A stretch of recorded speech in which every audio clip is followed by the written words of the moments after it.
বড় আয়োজনের মাধ্যমে আজকের এই ইফতার মাহফিলে অংশগ্রহণকারী ইয়েতিম সন্তানরাই আজকের সবচেয়ে গুরুত্বপূর্ণ মেহমান। পবিত্র কোরআন এবং হাদিসে এতিমের হক আদায়ের ব্যাপারে মুমিন মুসলমানদের প্রতি ইসলামের কঠোর নির্দেশনা রয়েছে। ইয়েতিমের প্রতি হক আদায়ের গুরুত্ব এবং ইয়েতিমদের নিয়ে আজকের ইফতার মাহফিল, আজকের এই আয়োজন। আজকের এই ইফতার মাহফিলে সঙ্গত কারণেই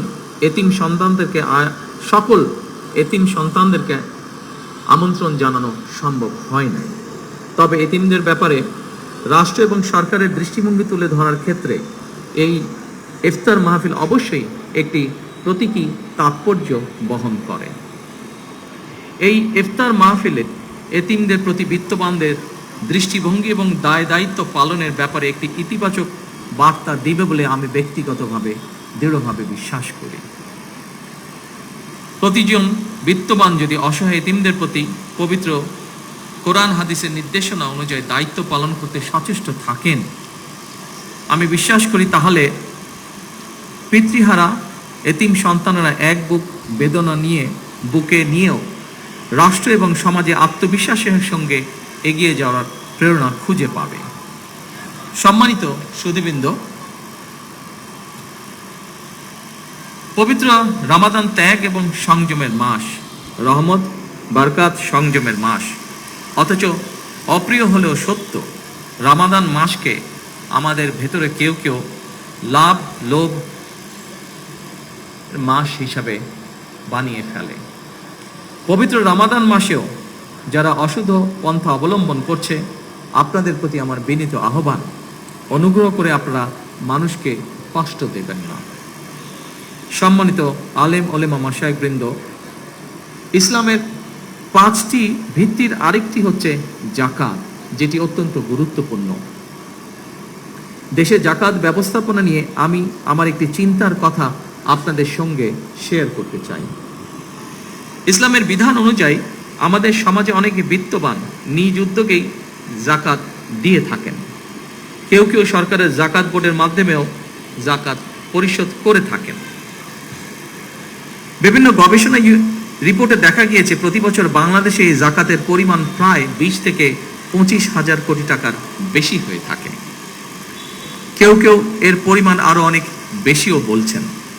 তবে সুপরিকল্পিত এবং সুসংগঠিতভাবে জাকাত বন্টন না করায় বিত্তবান ব্যক্তির জাকাত আদায় হয়তোবা হয়ে যাচ্ছে, কিন্তু জাকাতের অর্থ দারিদ্র বিমোচনে কতটা ভূমিকা রাখতে সক্ষম হচ্ছে, এটি মনে হয় একটি বেশ বড় প্রশ্ন। যতটুকু আমি জানি, অবশ্যই এখানে বিশিষ্ট আলেম ব্যক্তিবর্গ বসে আছেন, ওনাদের তুলনায় এই ব্যাপারে আমার জ্ঞান খুবই সীমিত। যতটুকু আমি জানি, জাকাত দাতাদেরকে ইসলামী বিধানে এমনভাবেই জাকাত বন্টন উৎসাহিত করে যাতে একজন জাকাত গ্রহীতা প্রথম বছর জাকাত গ্রহণ করার পরের বছর আর জাকাত গ্রহণ করা যেন না লাগে, না প্রয়োজন হয়। বিশেষজ্ঞগণ বলছেন, পরিকল্পিতভাবে জাকাত বন্টন করা গেলে দারিদ্র বিমোচনে জাকাত একটি যুগান্তকারী ভূমিকা পালন করতে পারে বাংলাদেশের দারিদ্র বিমোচনে। এমন বাস্তবতায় সরকার জাকাত ব্যবস্থাপনাকে আরো কার্যকর এবং লক্ষ্যভিত্তিক করার চিন্তা ভাবনা করছে। এ ব্যাপারে আজকে এখানে যারা বিশিষ্ট আলেম ব্যক্তিবর্গ উপস্থিত আছেন, আপনাদের সহযোগিতা ব্যক্তিগতভাবে আমি কামনা করছি। সম্মানিত সকল উপস্থিতিগণ, ধনী দরিদ্র সব মিলিয়ে দেশে বর্তমানে পরিবারের সংখ্যা প্রায় 4 কোটির মতো।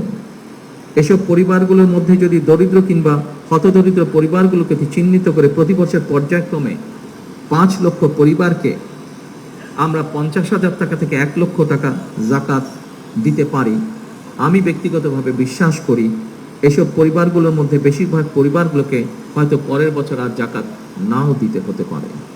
লক্ষ্যভিত্তিক এবং সুনির্দিষ্ট পরিকল্পনার মাধ্যমে যদি জাকাত দেওয়া সম্ভব হয়, তাহলে 10 থেকে 15 বছরের মধ্যে শুধুমাত্র জাকাত ব্যবস্থাপনার মাধ্যমেই দেশের বহুলাংশে দারিদ্র বিমোচনে সম্ভব। বা দারিদ্র্য বিমোচন যে কর্মসূচি আছে সেটিকে বাস্তবায়ন করা সম্ভব। সম্মানিত ওলেমা মাশায়েখ বৃন্দ, দারিদ্র্য বিমোচনে জাকাত ব্যবস্থাপনার বিষয়টি আপনাদের কাছে যৌক্তিক মনে হলে এই ব্যাপারে বিত্তবানদের সচেতন করার ক্ষেত্রে আপনারা আলেম ওলেমা মাশায়েখগণ সবচেয়ে বেশি এবং গুরুত্বপূর্ণ ভূমিকা রাখতে পারেন বলে আমি দৃঢ়ভাবে বিশ্বাস করি। জাকাত ব্যবস্থাপনার মাধ্যমে দারিদ্র্য বিমোচন করার লক্ষ্যে দেশের শীর্ষস্থানীয় আলেমা ওলেমা, ইসলামিক স্কলার এবং সরকারি কর্মকর্তা সহ সংশ্লিষ্টদের নিয়ে ধর্ম মন্ত্রণালয়ের মাধ্যমে অথবা তার অধীনে বিদ্যমান জাকাত বোর্ডকে নিশ্চয়ই আমরা পুনর্গঠন করতে পারি। এই জাকাতকে দারিদ্র্য বিমোচনে ব্যবহার করে ইসলামী বিশ্বে বাংলাদেশ অবশ্যই একটি মডেল হিসেবে উপস্থাপনের সুযোগ রয়েছে বলে আমি মনে করি। সম্মানিত ওলেমা মাশায়েখ এবং আমার এতিম বন্ধুরা, পবিত্র ইফতার সামনে রেখে আমি আমার এই বক্তব্যকে আর দীর্ঘায়িত করতে চাই না। দেশ এবং জনগণের কল্যাণে নেওয়া প্রতিটি কর্মসূচি যেন আমরা সুন্দরভাবে বাস্তবায়ন করতে পারি, আল্লাহর দরবারে সেই প্রার্থনা জানিয়ে